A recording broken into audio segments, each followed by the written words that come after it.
네이버 킨 김에 시세까지 보시는 거예요. 우리 경매 물건이 59제곱미터. 그러니까 흔히 25평형이라고 하는 아파트죠. 빠르게 핵심만 듣다 보면 늘어나는 경매 지식.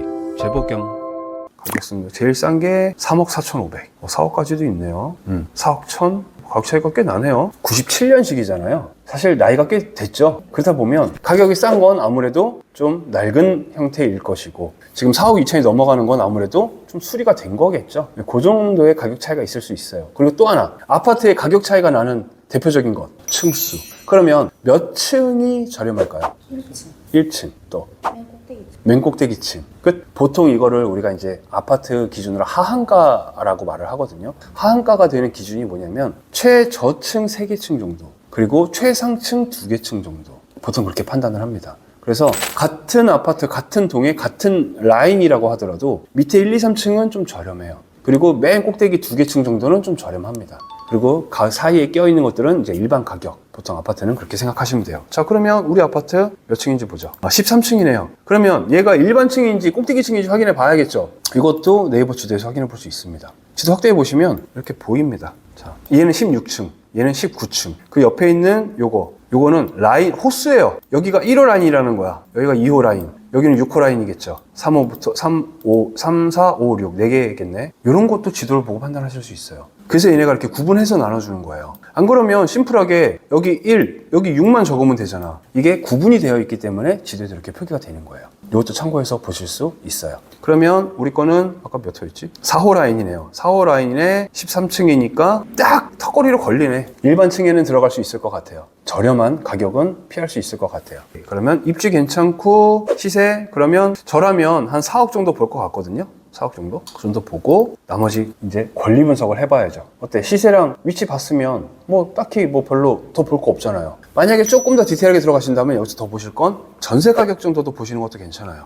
여기서 지금 매매만 봤지만 전세로 바꿔서 전세 가격은 2억 5천부터 3억까지 있구나 라고 보시면 되는 거죠. 물론 이것도 층수에 따라서 가격은 차이 있을 거예요. 얘가 지금 입찰가가 얼마죠? 2억 9천이잖아. 그러면 아까 매매 가격 기준이면 제일 싼 게 얼마였죠? 그러면 사실상 지금 되게 싼 거 아니에요? 이번 회차에 아무래도 낙찰될 확률이 높겠죠. 이 정도 되면.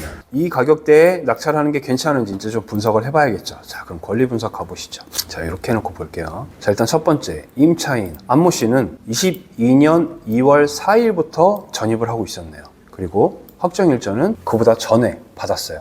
이게 사실 정상적이에요. 보통 전세 계약 미리 하잖아요. 임차 계약 미리 하니까 계약하자마자 바로 확정 일자 받은 것이고, 잔금 치르고 전입한 날짜가 2월 4일인 것 뿐이에요. 그리고 배당 신청도 했어요. 4월 19일 날. 배당 신청 4월 19일 날 했으니까 이 사람 배당 받을 수 있구나 라고 판단하시면 위험해요. 뭐냐? 배당 종기일이라는 게 있죠. 그 날짜 안에 적법하게 신청했는지도 확인해 보셔야 돼요. 그럼 배당 종기일이 언제인지 봐야 돼. 보면 23년 6월 22일까지네요. 그죠? 그러면 그 기간 안에 했어. 그러면 이 사람은 적법하게 배당을 받을 수 있는 사람인 거죠. 그리고 더군다나 이 사람은 지금 또 보면 월세야. 전세잖아. 전세도 아니고 월세니까. 자, 그리고 밑에 윤모 씨는 뭔진 모르겠는데 이 사람도 22년 3월 3일 날 전입을 했어요. 확정일자는 없고 배당 신청도 안 했어. 보증금도 미상이래. 자, 이 사람 뭘까요? 윤모 씨. 어떻게 생각하세요? 날짜로 보면 지금 이 사람보다 늦어요. 한 달 뒤에 전입했잖아요. 어떻게 생각해 볼 수 있을까요?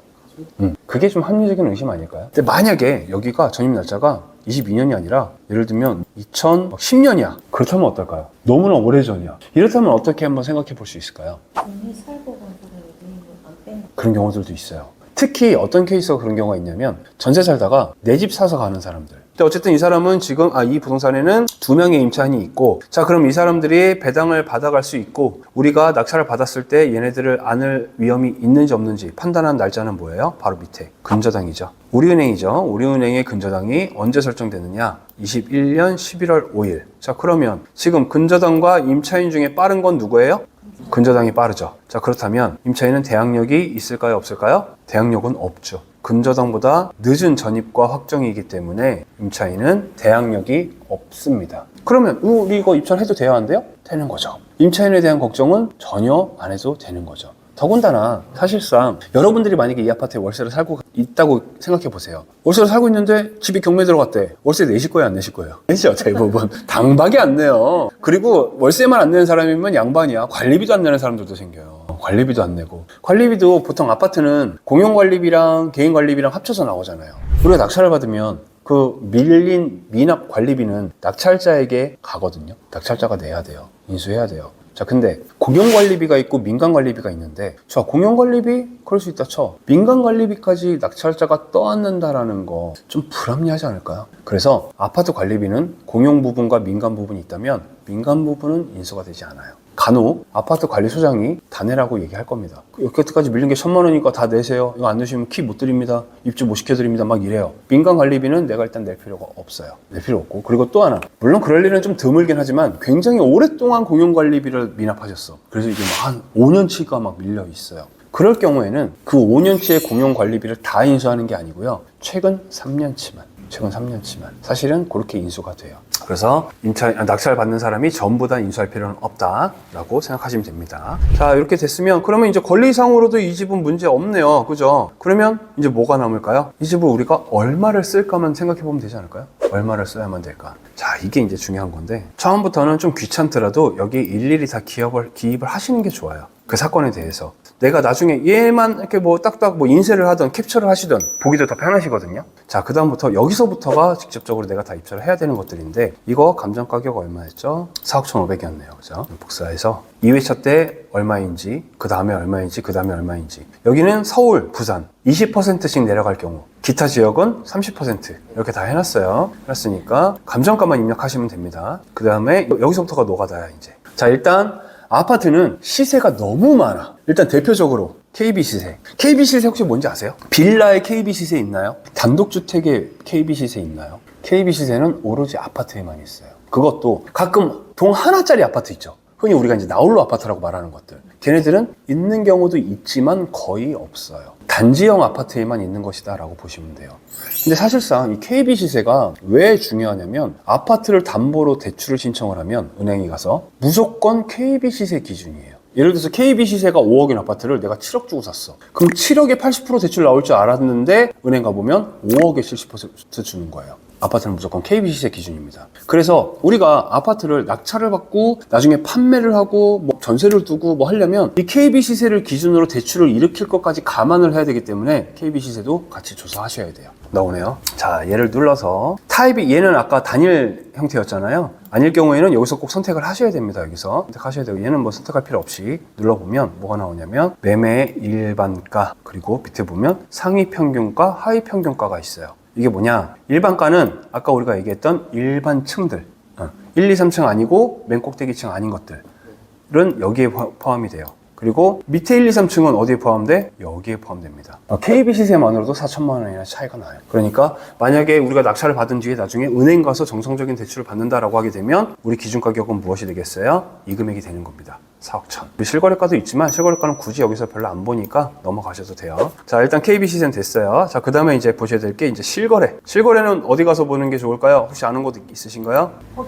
호갱노노. 호갱노노가 괜찮긴 했어요. 근데 지금은 조금 밀렸어.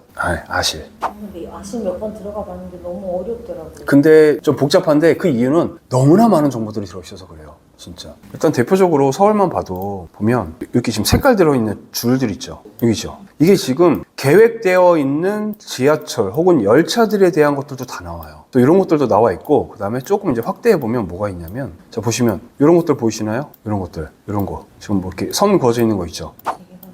재개발되는 곳들, 재개발 구역 지정이 된 곳들 다 나옵니다. 자 그러면 정말 경매 사건 하나 찾고 싶어. 정말 귀찮은데 좋은 거는 찾고 싶어. 아실부터 키세요. 아실부터 키시고 경공매 키시고 이런 개발지 안에 들어가 있는 물건만 찾아보는 거예요. 재건축 이 안에 딱 안에 들어가는 다세대가 나온 게 있어. 얘는 뭔데 9억 4천이야? 엄청 비싸네요. 이런 식으로 얘만 찾아보셔도 돈 돼요. 가장 최근 거래된 것들이 쭉 나오죠. 이게 더 좋은 게 뭐냐면 여기서 끝이 아니고요. 이걸 누르잖아요. 누르면 이 집의 히스토리가 나와요. 이 집은 14년도에 원래 2억 3천에 거래됐던 거예요. 23년에는 4억 1천에 거래됐어. 그리고 또 매매만 나오는 게 아니라 전세도 나옵니다. 이 집은 이거 이제 역순이죠. 밑에서부터 올라오는 거니까 처음에 2억 9,500만 원의 집을 산 사람이 그 다음 22년도에 집을 2억 1,500에 전세를 줬어. 그리고 그 다음 해에 3억 9천만 원에 팔았어. 이런 식으로. 히스토리가 다 나와요. 이게 왜 중요하냐? 마찬가지로 임차인에 대한 여부를 찾을 때 이걸 활용을 해요. 이걸 보고. 가장 최근에 거래된 게 일반층이네요. 4억 1,200. 우리 초 보면 3억 3천. 그저 계속 오르고 있네요. 그죠? 7월부터 이제 4억대들이 나오기 시작을 해서 현재는 4억 1,200까지. 꾸준하게 좀 오르고 있네. 그렇다면 좋은 가격에 낙찰 받으면 좋은 가격에 팔 수 있다는 얘기예요. 특히나 얘 초등학교 가깝지, 중학교 가깝지, 고등학교 가깝지, 지하철역 가깝지. 여기서 보면 여기가 보면 그냥 삼성 본사예요. 삼성 본사. 그래서 여기 아파트들 다 비쌉니다.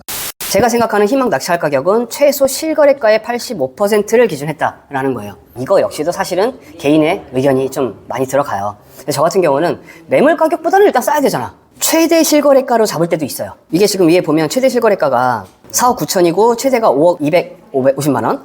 근데 요 물건은 저는 요거의 85%를 잡았다 그거예요. 물건이 괜찮으면 요거를 기준으로 잡기도 해요. 최대한 쉽고 빠르게 제대로 짚어보는 경매. 재보경.